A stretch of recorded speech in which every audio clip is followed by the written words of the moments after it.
اللهم صل على السلام عليكم ورحمة الله وبركاته.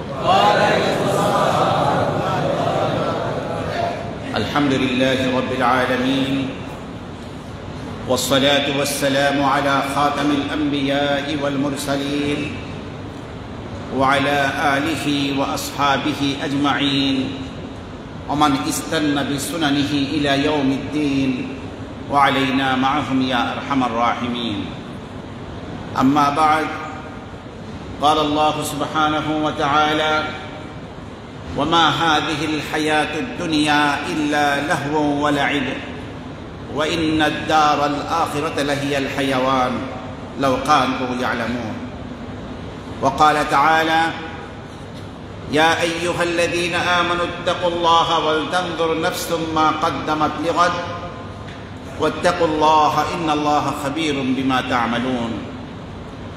صدق الله العظيم وصدق رسوله النبي الكريم ونحن على ذلك من الشاهدين والشاكرين والحمد لله رب العالمين.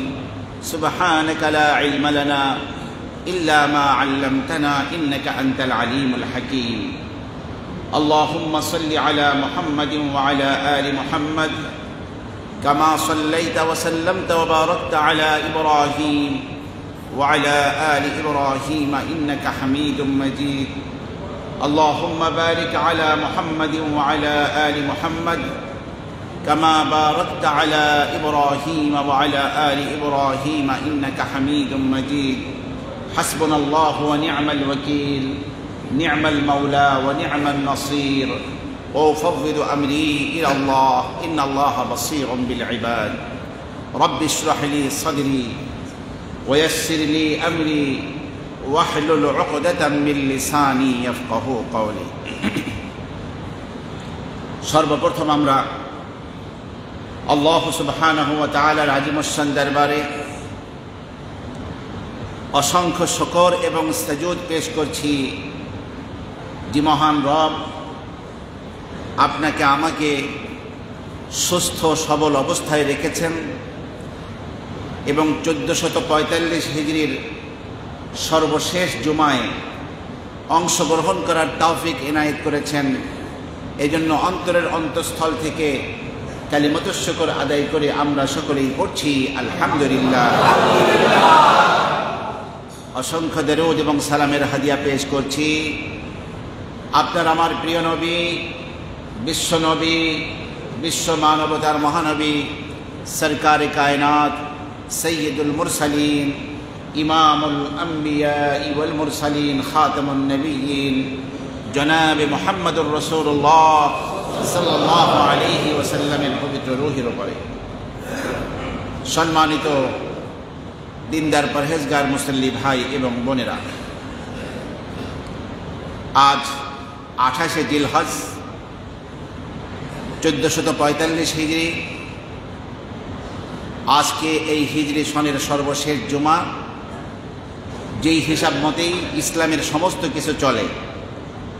ইবাদত বন্দিগের সম্পর্ক, আপনার আমার জীবনের সম্পর্ক কিসের সাথে?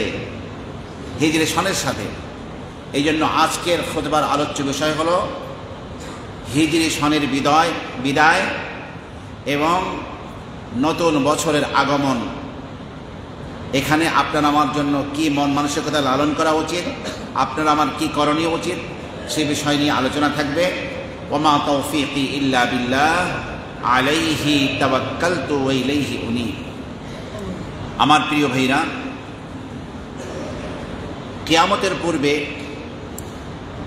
সময়গুলো অত্যন্ত দ্রুত শেষ হয়ে যাবে। এমনি আমাদের জিন্দেগির হায়াত তো খুব ছোট। রাসূল বলছেন যে আমারু উম্মতি বিমা বাইনা 60 ইলা 70, আমার উম্মতের হায়াত হলো, গড় আয়ু হলো 60 থেকে 70-এর মধ্যে। কিসের মধ্যে? 60 থেকে 70-এর মধ্যে। ওয়া আকাল্লুহু মান ইয়াজুজু যালিক, খুব অল্প সংখ্যক আবার এই বয়সকে অতিক্রম করতে পারবে।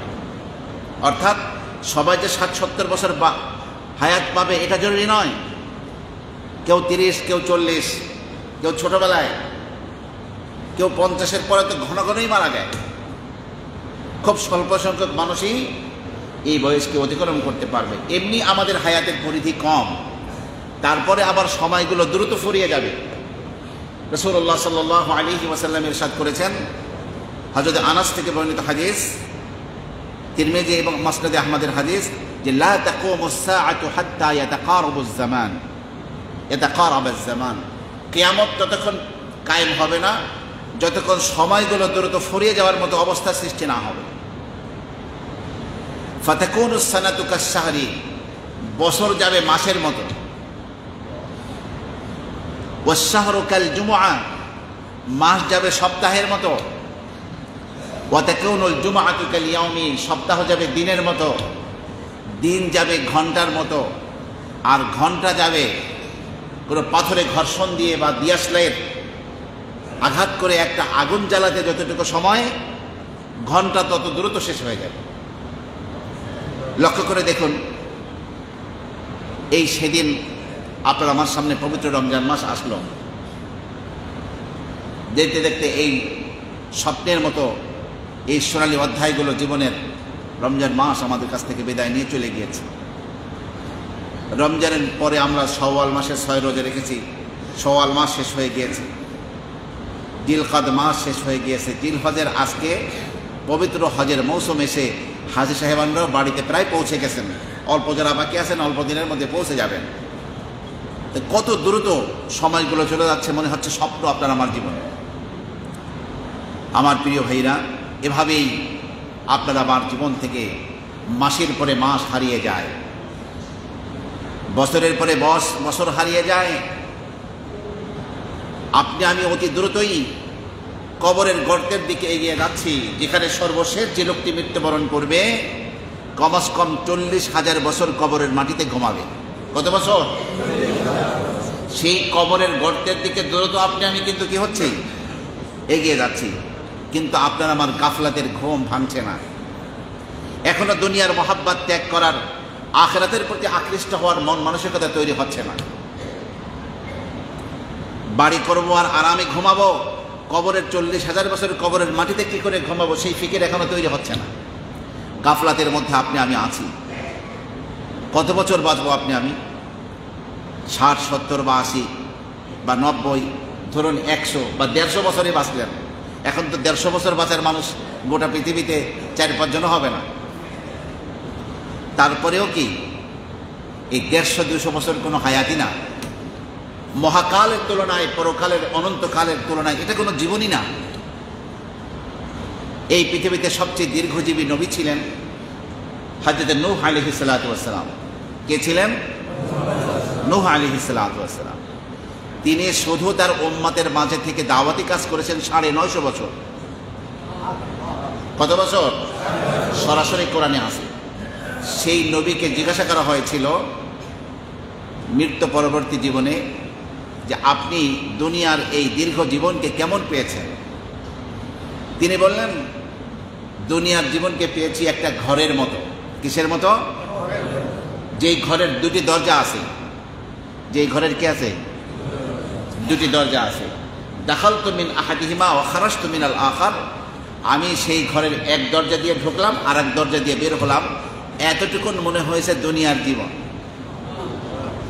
এই বক্তব্য কার? যিনি 950 বছর হায়াত পেয়েছেন। তা আপনার আমার 60-70 বছরের জীবন তো নূহ আলাইহিস সালাম হিসাবে তো আরও কম। সেই হিসাবে অনেকে বলছেন 60-70 বছর হায়াত পাইলে 2.5 সেকেন্ড হায়াত হয় আপনার আমার জিন্দেগি, পরকালের হিসাবে। এই স্বল্প জীবন আপনি আমি যদি আল্লাহ পাকের নাফরমানিতে কাটিয়ে দেই, এর চেয়ে দুর্ভাগ্য আর আপনার আমার জিন্দেগিতে কিছুই হতে পারে না। আপনি আমি গোটা বছর ভালো করেছি, মন্দ করেছি, আপনার আমার কিরামান কাতিবিন নিযুক্ত ফেরেশতা লিখে রেখেছে। সময়গুলো কিন্তু চলে গেছে, আর হাজারো চেষ্টা করলেও ফিরিয়ে আনতে পারবো না। এই হিসাবের দপ্তর খোলার আগে কি করেছি সেটার কোনো খোঁজ খবর আপনি আমিও নিব না। কিন্তু কিয়ামতের দিন যখন যার যার আমল নামা দিয়ে দেওয়া হবে, সেই দিন কি হবে আল্লাহ বলছেন সূরা কাহফের মধ্যে, ওয়াউদিআল কিতাব, আমলনামা পেশ করা হবে। কি পেশ করা হবে? আমলনামা মানে কি? আপনার আমার কর্ম কি করছে। ফাতারাল মুজরিমিনা মুশফিকিনা মিম্মা ফীহি, তখন আপনি দেখবেন অপরাধীরা ভীত সন্ত্রস্ত হয়ে সেই আমলনামার দিকে তাকিয়ে আছে। আর তারা বলা শুরু করেছে, তারা বলতে থাকবে তখন, ইয়া ওয়াইলাদানা মা লিহাদাল কিতাব, হায় আমাদের আফসোস, এটা কি অদ্ভুত ধরনের আমলনামা। লা ইউগাদিরু সগীরাতাও ওয়ালা কাবীরাতান ইল্লা আহসাহা, ছোট বড় কোনো জিনিসকে ছাড়ে নাই, সব জিনিস লিখে রাখছে আমি যা করেছি। আল্লাহ বলছেন ওয়াজাদু মা আমিলু হাদিরা, তারা যা কিছু করেছে সব কিছুকে উপস্থিত পাবে সেখানে। ওয়ালা ইয়াজলিমু রাব্বুকা আহাদা, আপনার রব কারো প্রতি জুলুম করবেন না। আমার প্রিয় ভাইরা, এজন্যই আপনার আমার জিন্দেগির এক একটা দিন আসে। হযরত হাসান বসরি বলেন, প্রতিদিন যখন ফজর হয় তখন নতুন দিনটা এসে আপনাকে আমাকে কি বলে, ইয়া আদম আনা খালকুন জাদীদ ওয়া আলা আমালিকা শাহীদ, হে আদম সন্তান, আমি নতুন এক সৃষ্টি, তুমি যে আমলগুলো করছো তার সাক্ষী আমি। ফাতাজাওয়াদ মিন্নি, অতএব আমার মধ্যে থেকেই তুমি তোমার আখিরাতের পাথেও সংগ্রহ করে নাও। ফাইন্নী ইযা মাদাইতু লা আউদু ইলা ইয়াউমিল কিয়ামা, কারণ আমি যখন অতিবাহিত হয়ে যাব আর কিয়ামত পর্যন্ত তোমার জীবনে আর ফিরে আসবো না। নতুন দিনকে এসে আপনাকে আমাকে এই কথা বলে দেয়। আমার প্রিয় ভাইরা, আপনার আমার অস্তিত্ব বলতে কি, ইন্নামা আনতা আইয়াম। হযরত আবু দারদা বলেন, আরে তুমি কি, তুমি তো কয়েকটা দিনের সমষ্টি। কুল্লামা মাদা মিনকা ইয়াউমুন মাদা বা'দ, তোমার একটা দিন যখন তোমার সেই দিন থেকে শেষ হয়ে যায়, তোমার কিছু অংশ শেষ হয়ে গেল।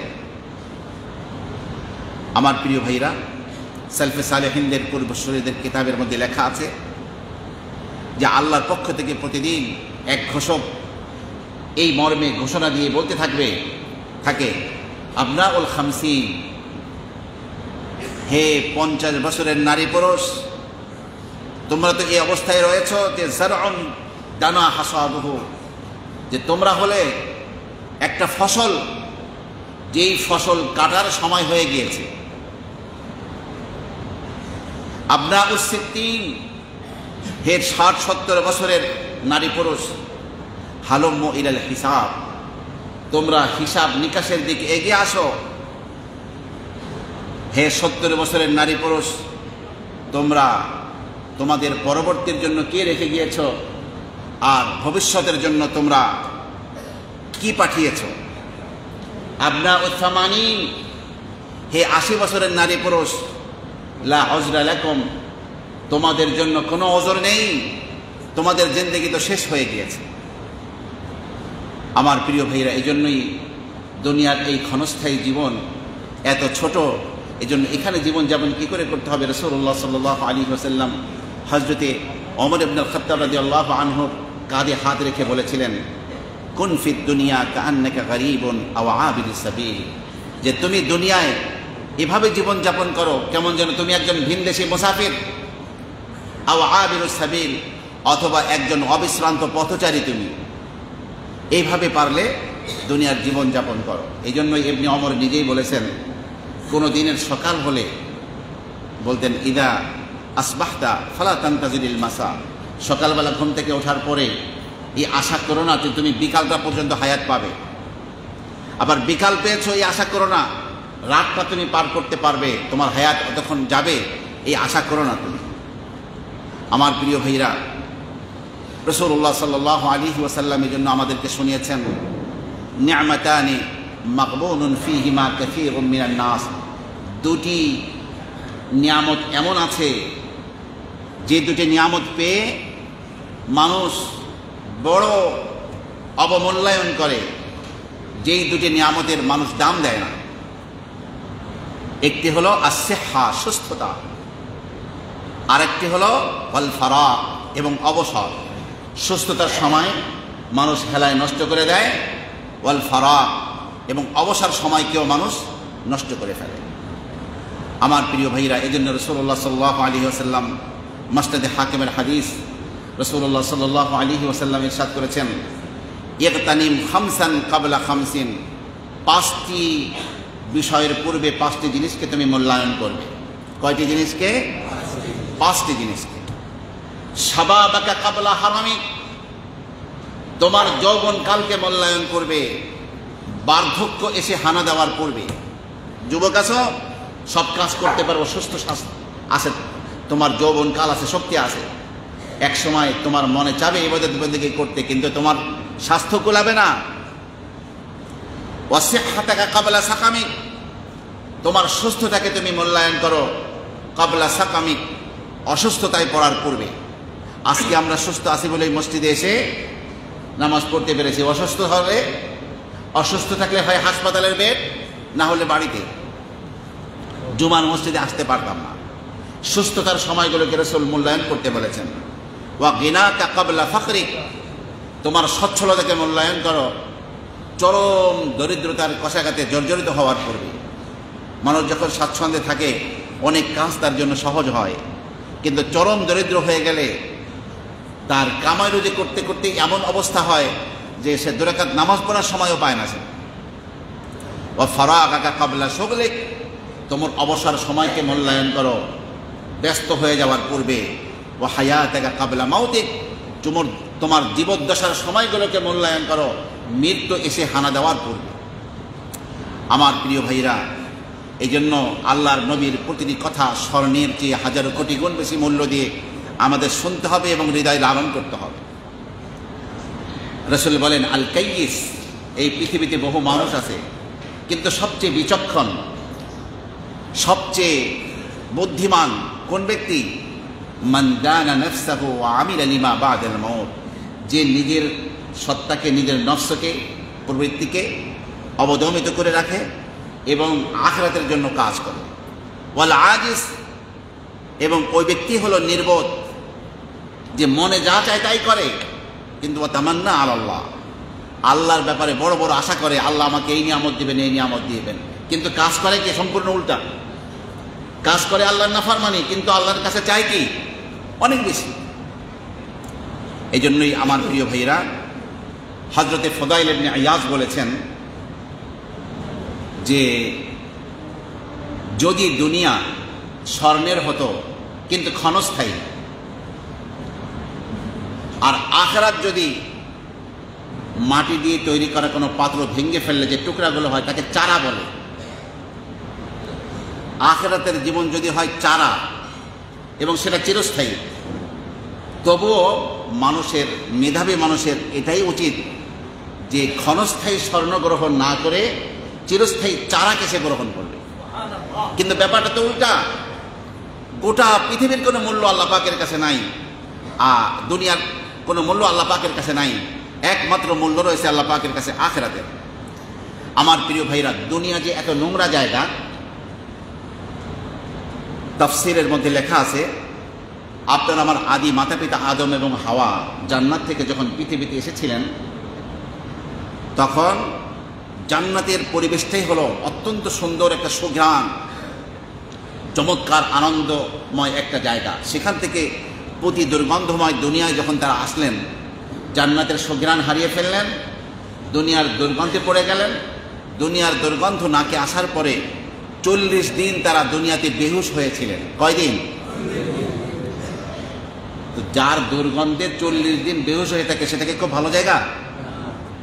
আমার প্রিয় ভাইয়েরা, কিয়ামতের ময়দানে আব্দুল্লাহ ইবনে আব্বাস বলেন, এই দুনিয়াকে আল্লাহ পাক উপস্থাপিত করবেন অত্যন্ত বিভৎস কদাকার, দাঁত বেরিয়ে গেছে, চোখগুলো নীল, চেহারা বিকৃত, এমন বিভৎস ভয়াবহ চেহারায় দুনিয়াকে আল্লাহ পাক কিয়ামতের ময়দানে হাজির করবেন। হাজির করার পরে এই দুনিয়া সমস্ত কিয়ামতের ময়দানের মানুষের দিকে এই চোখগুলো দিয়ে তাকাবে। তখন বলা হবে, আতারিফুনা হাদিহি, হে ময়দানে মাহশারের লোকজন, তোমরা কি এই লোকটাকে চিনো, এই বৃদ্ধাকে চিনো? তখন মানুষরা বলবে, নাউযু বিল্লাহি মিন মারিফাতি হাদিহি, আল্লাহ তোমার কাছে আশ্রয় চাই, ওকে আমরা চিনতে চাই না। তখন আল্লাহর পক্ষ থেকে বলা হবে, হাদিহি দুনিয়া আল্লাতী তাফাখারতুম বিহা, এ হলো সেই দুনিয়া, যেই দুনিয়া নিয়ে তোমরা বড়াই করতে একে অপরের সাথে, অহংকার করতে, এবং তাকাতালতুম আলাইহা, এই দুনিয়ার সম্পদ পাওয়ার জন্য, এই দুনিয়াকে লাভ করার জন্য একে অপরের সাথে তোমরা যুদ্ধ করতে, লড়াই করতে, রক্তারক্তি করতে। এই হলো সেই দুনিয়া। এই জন্য আমার প্রিয় ভাইরা, আপনাকে আমাকে খেয়াল রাখতে হবে যে দুনিয়ার জিন্দেগি আখিরাতের তুলনায় কত তুচ্ছ।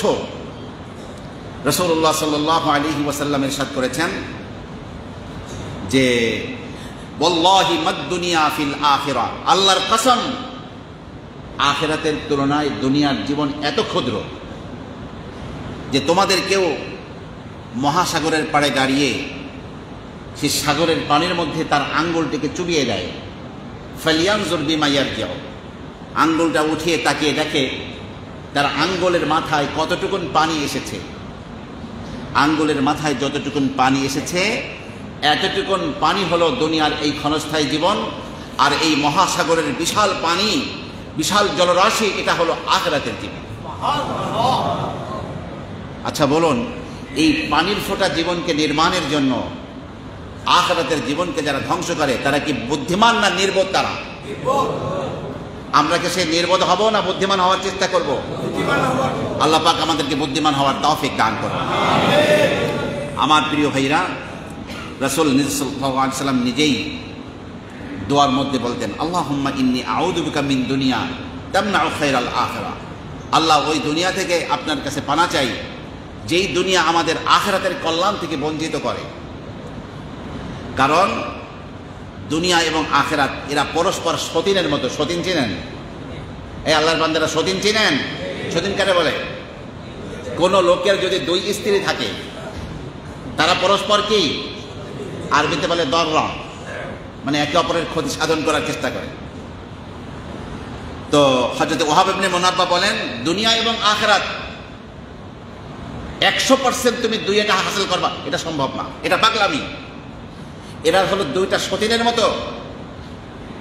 ইন আরদাইতা ইহদাহুমা আসখাতাল উখরা, একটাকে রাজি করতে যাবা এক সতীনকে, আর এক সতীনকে তুমি রাগান্বিত করে ফেলবা। একজনকে বেশি ভালোবাসা দিতে যাবা, আর একজন কি হয়ে যাবে? রাগ হবে।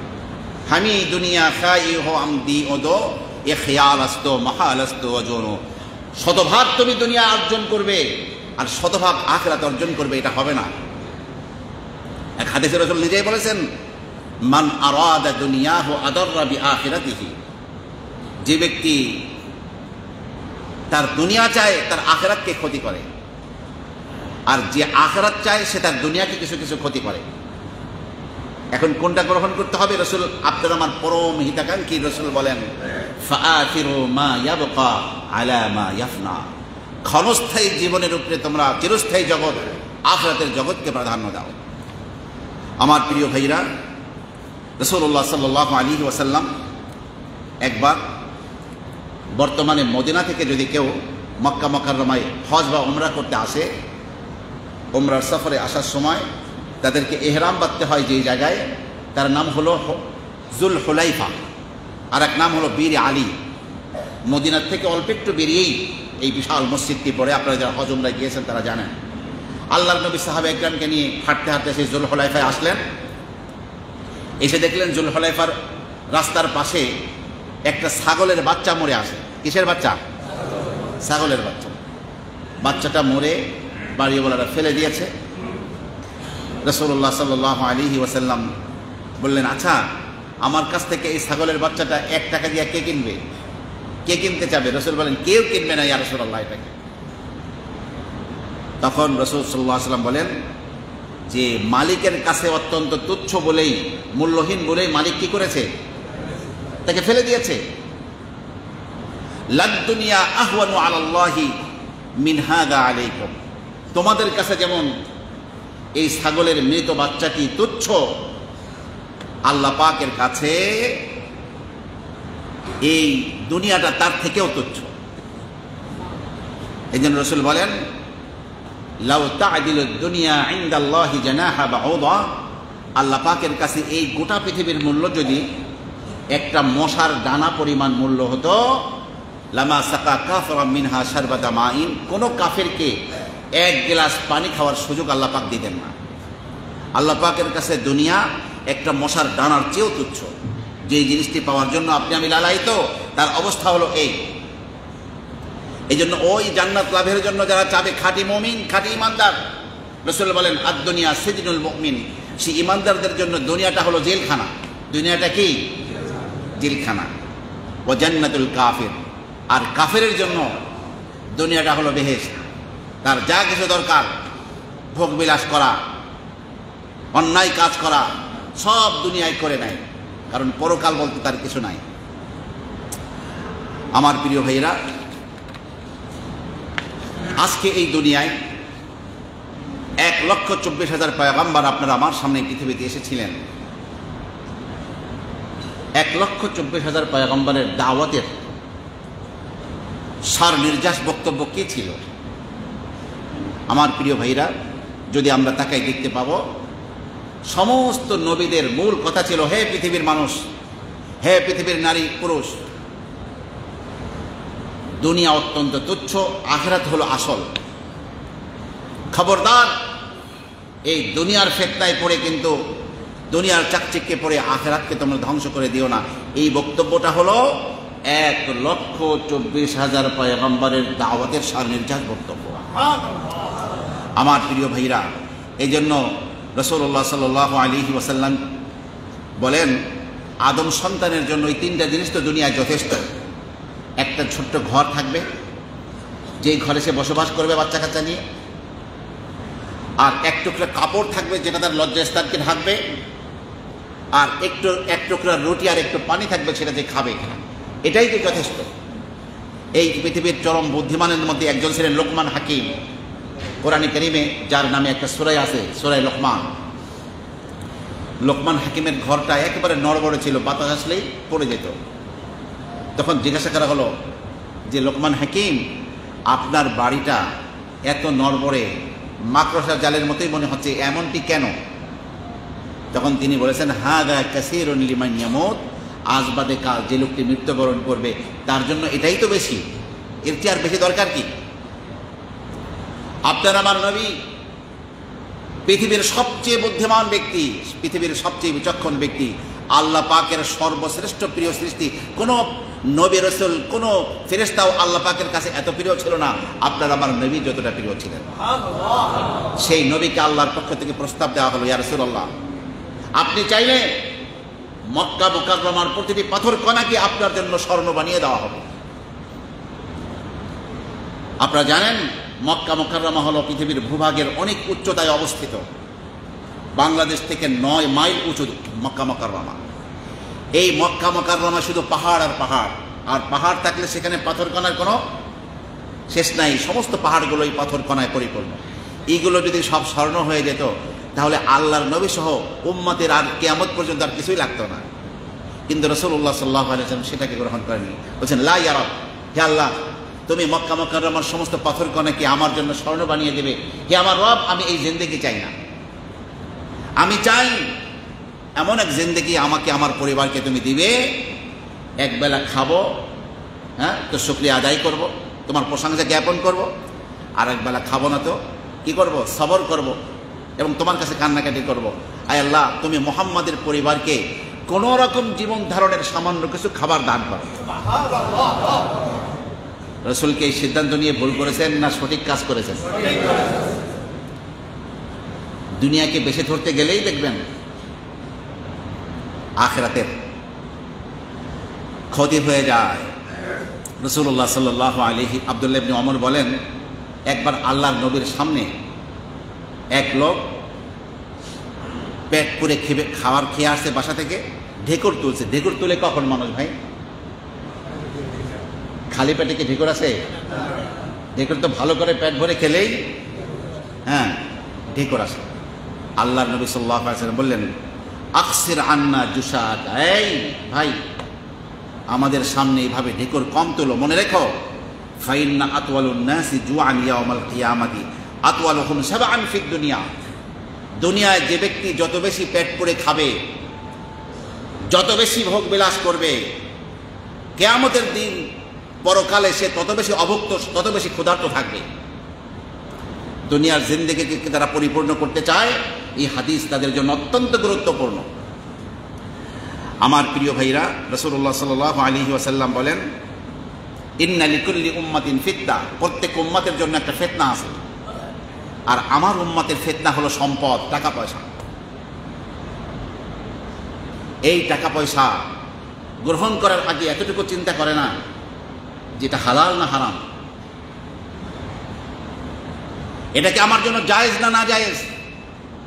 কারণ সম্পদ সম্পর্কে যে 5টি প্রশ্নের উত্তর না দিয়ে কেউ কিয়ামতের ময়দানে একটা কদম নাড়াতে পারবে না। তার একটা হলো ওয়ান মালিহি, সম্পদ সম্পর্কে প্রশ্ন করা হবে, মিন আইনা ইকতাসাবাহু ওয়া ফিমা আনফাকাহু, কোন পথে সম্পদ আয় করেছো আর কোন পথে ব্যয় করেছো।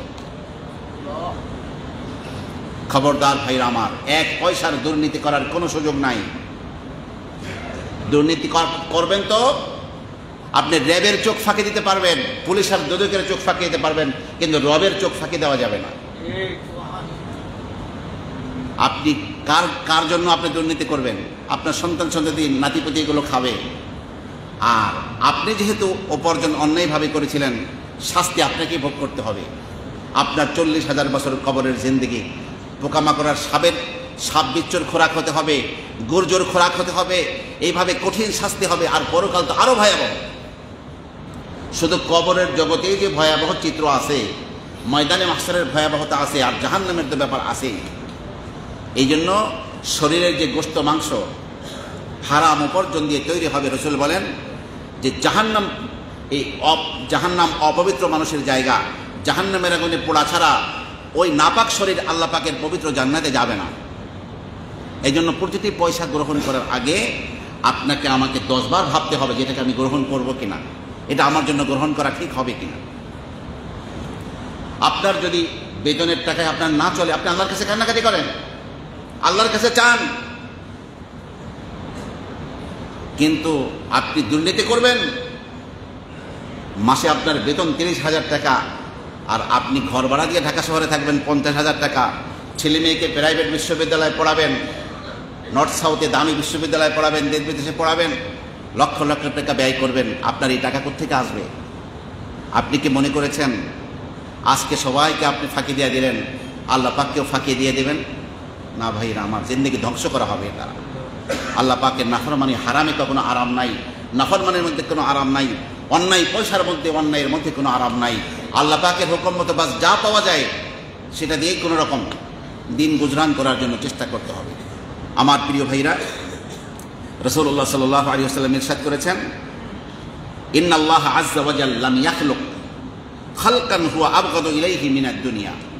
আল্লাহ সুবহানাহু ওয়া তাআলা দুনিয়ার চেয়ে অপছন্দনীয় কোনো জিনিসকে সৃষ্টি করেন নাই আল্লাহ পাক। ওয়া ইন্নাহু মুনযু খালাকাহা লাম ইয়ানজুর ইলাইহা, দুনিয়াকে সৃষ্টি করার পর থেকে আল্লাহ পাক একবারও দুনিয়ার দিকে দৃষ্টিপাত করেননি, দুনিয়ার দিকে তাকাননি আল্লাহ সুবহানাহু ওয়া তাআলা। আমার প্রিয় ভাইরা, এই জন্য রাসূলুল্লাহ সাল্লাল্লাহু আলাইহি ওয়াসাল্লাম আরো বলেছেন, আদ-দুনিয়া দারু মান লা দারা লা, দুনিয়া ওই ব্যক্তির ঘর যার কোনো আসলে ঘর নাই। ওয়া মালুন মা লা মালা লা, দুনিয়া ওই ব্যক্তির সম্পদ যার কোনো সম্পদ নাই। ওয়ালাহা ইয়াজমাউ মা লা আকলা লা, দুনিয়ার সম্পদকে যে ব্যক্তি সঞ্চয় করে, জমা করে, ব্যাংক ব্যালেন্স করে, ওই ব্যক্তিই করে যে ব্যক্তির কোনো আকল নাই, যে ব্যক্তির কোনো জ্ঞান নাই। আমার প্রিয় ভাইরা, রাসূলুল্লাহ সাল্লাল্লাহু আলাইহি ওয়াসাল্লাম বলেন, ঈমানের নূর যখন কারো দিলের মধ্যে প্রবেশ করে তার দিল প্রশস্ত হয়ে যায়। জিজ্ঞাসা করা হলো, ইয়া রাসূলুল্লাহ, কারো ঈমান পরিপক্ক হয়েছে, ঈমানের নূর দিলের মধ্যে প্রবেশ করেছে, হাল মিন লিযালিকা মিন আলামিন, কোনো আলামত আছে? আল্লাহ রাসূল সাল্লাল্লাহু আলাইহি ওয়াসাল্লাম বলেন, হ্যাঁ আলামত আছে। 1 নম্বর আলামত হলো আত-তাজাফি আন দারিল গুরুর, ধোকার জগৎ থেকে নিরাসক্ত হয়ে যাওয়া।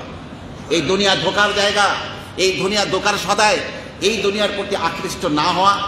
ঈমান যে দিলে ঢুকছে তার 1 নম্বর দলিল, 1 নম্বর প্রমাণ। 2 নম্বর হলো ওয়াল ইনাবাতু ইলা দারিল খুলুদ, চিরস্থায়ী জগতের প্রতি আকৃষ্ট হওয়া। ওয়াল ইস্তি'দাদু লিল মাউতি ক্বাবলা নুসুলিহি, এবং আপনার মৃত্যু আসার পূর্বেই মৃত্যুর জন্য প্রস্তুতি গ্রহণ করা। আমার প্রিয় ভাইরা, এই জন্য যারা আজকে গরিব মানুষ, তারা বলতে চায় যে আল্লাহ পাক আমাদেরকে গরিব বানাইলো কেন, ধনী হলে তো আমাদের ভালো হতো। আল্লাহর নবী বলেন, তিরমিজি শরীফের হাদিস, যে ইয়াদখুলু ফুকারাউল মুসলিমিনা আল জান্নাতা ক্বাবলা আল আগনিয়াই বিনিসফি ইয়াউমিন। দুনিয়ার 1000 বছরে আখিরাতের একদিন হয়। দুনিয়ার 1000 বছরে কি হয়?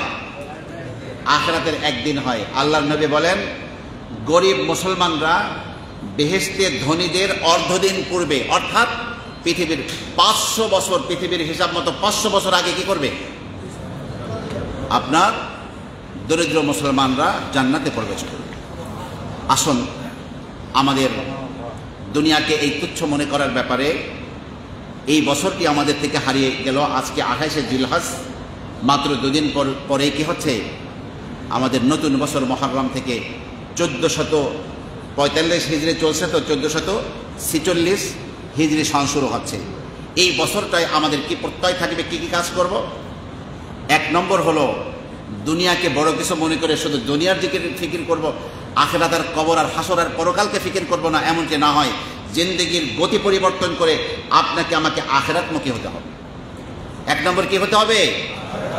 সবাই বলেন, দিলের মধ্যে আসবে, কি করতে হবে? আখিরাতমুখী হতে হবে। এই জন্য কি করতে হবে? আল্লাহ সুবহানাহু ওয়া তাআলার সাথে সম্পর্ককে নবায়ন করতে হবে। সম্পর্ক নষ্ট হয়ে গেছে বিভিন্ন কারণে, নাফরমানির কারণে নষ্ট হয়ে গেছে, ঠিকমতো নামাজ না পড়ার কারণে নষ্ট হয়ে গেছে, যতটুকু সম্পদ আছে ঠিকমতো যাকাত না দেওয়ার কারণে নষ্ট হয়ে গেছে, হজ ফরজ হয়ে গেছে, হজ না দেওয়ার কারণে নষ্ট হয়ে গেছে, রমজান এসেছে সবাই রোজা রাখছে কিন্তু আমি রোজা রাখছি না, এভাবে নষ্ট হয়ে গেছে। আল্লাহ পাকের সাথে সম্পর্ক নবায়ন করতে হবে।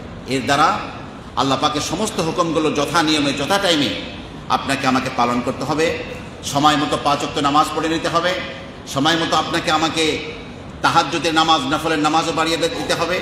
রমজান মাসে রোজা রাখবো। রমজান ছাড়াও নফল অনেক গুরুত্বপূর্ণ রোজা আছে, যেমন শাওয়াল মাসে 6 রোজা, এরপরে আপনার এই জিলহজ মাসে ইয়াউমে আরাফা, আরাফার দিনের রোজা, এই সামনে 2 দিন পরে যে মুহররম আসছে, রমজান মাসের পরেই সর্বশ্রেষ্ঠ নফল রোজা হলো মুহররম মাসের রোজা, বিশেষ করে 10ই মুহররম আশুরার রোজা।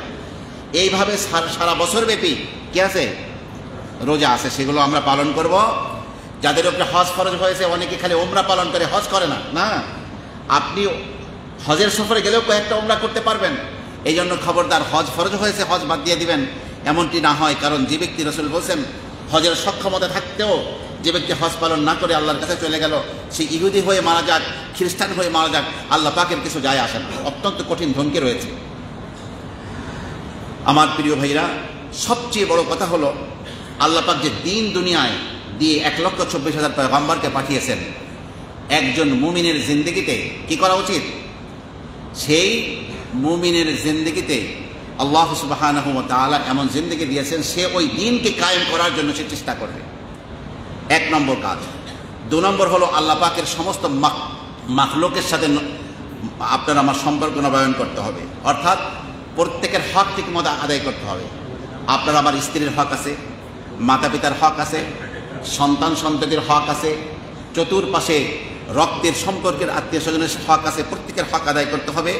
কোনো সৃষ্টির প্রতি জুলুম করা যাবে না।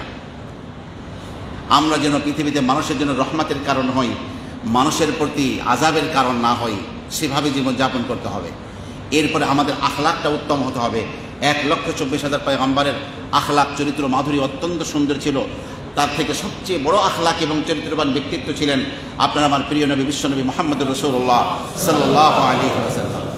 আমাদের লেনদেনটা পরিষ্কার হতে হবে। অনেকে মুসলমান কিন্তু লেনদেন পরিষ্কার না, দোকান থেকে বাকি খেয়ে ঠিকমতো দোকানদারদের পয়সা দেয় না। আর যদি কোনো বড় পার্টির বা বড় ইসের লোক হয়, দোকানদার কিছু বললেও শুনে না। অথচ আপনি চিন্তা করলেন না যে এই ব্যক্তির টাকা ফাঁকি দিয়ে আপনি ধানাই পানাই করে ও লোকটা কিন্তু দাবি রেখে দিল, আপনার লক্ষ লক্ষ রাকাত নামাজ চলে যাবে আপনার অতটুকু ঋণের জন্য। এই জন্য আমাদের কথা হলো যে আমরা প্রত্যেকেই মানুষের হকের ব্যাপারে সচেতন থাকব। ঋণগ্রস্ত থাকলে নিজের জমি জেরা বিক্রি করে হলেও নিজের জীবদ্দশা ঋণ পরিশোধ করে যাব। ছেলে মেয়ে মৃত্যুর পরে আমার ঋণ পরিশোধ করবে কিনা ওদের উপরে রেখে যাওয়া যাবে না। সাধারণত দুনিয়ার বাচ্চা কাচ্চা বাবা মার সম্পদকে ভোগ করতে জানে, বাবা মার জন্য খরচ করতে জানে না। এই জন্য নিজের ঋণ নিজের হাতে পরিশোধ করতে হবে।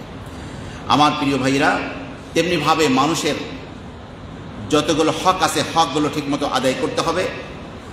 এরপরে আমাদের মহাশারা পরস্পর জীবনযাপন, একই রুমের মধ্যে ইউনিভার্সিটিতে পড়তেছে 2-3 জন থাকতেছে, অথবা যারা কোনো ব্যাচেলার রুমে 2-3 জনে মিলে একসাথে থাকে, অথবা একটা বাসের মধ্যে যাচ্ছে পাশাপাশি সিট।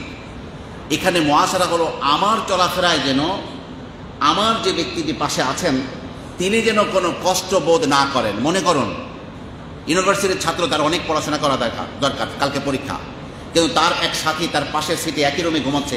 আমি যদি 100 পাওয়ারের বাল্বটা বড় একটা এই লাইট জ্বালিয়ে রাখি তাহলে তার ঘুমের ডিস্টার্ব হবে, অনেকে আলোর মধ্যে ঘুমোতে পারে না।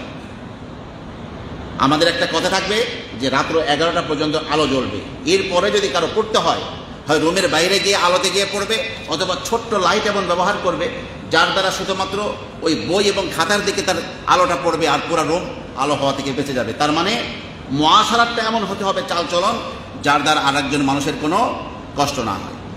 আমার প্রিয় ভাইয়েরা, সর্বশেষ কথা হলো আপনার আমার সামনে এই হাদিসটি আনতে হবে, এই জিনিসটা রাখতে হবে। রসুল বলছেন আল্লাহ পাক যখন কোনো ব্যক্তির ব্যাপারে ভালো কল্যাণ চান তাকে মধুময় বানিয়ে দেন। মধুময় মানে যে আল্লাহ পাক মৃত্যুর পূর্বে তার আমলগুলোকে আল্লাহ পাক সুন্দর করেন এবং সবাই তার উপরে খুশি হয়ে যায়, আল্লাহ পাক তার উপরে খুশি থাকে, ঋণগুলো পরিশোধ করে সারাদিন আল্লাহ আল্লাহ করে, মৃত্যুর আগে একেবারে সবার হক আদায় করে পুত পবিত্র হয়ে যায়।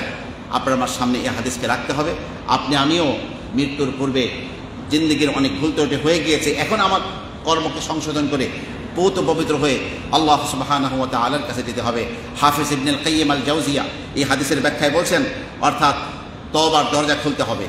আপনাকে আমাকে আল্লাহ পাকের সামনে লজ্জিত হতে হবে, নিজেকে ছোট বানিয়ে রাখতে হবে, তওবা ইস্তেগফার করতে হবে এবং সর্বদা সব ব্যাপারে আল্লাহ পাকের কাছে সাহায্য প্রার্থনা করতে হবে, এবং নিজে যে এই দুনিয়া ছেড়ে চলে যাব, অচিরেই আল্লাহর কাছে যাব, আমার চাল চলন কথাবার্তা আচরণে সেটাই যেন প্রকাশ পায়।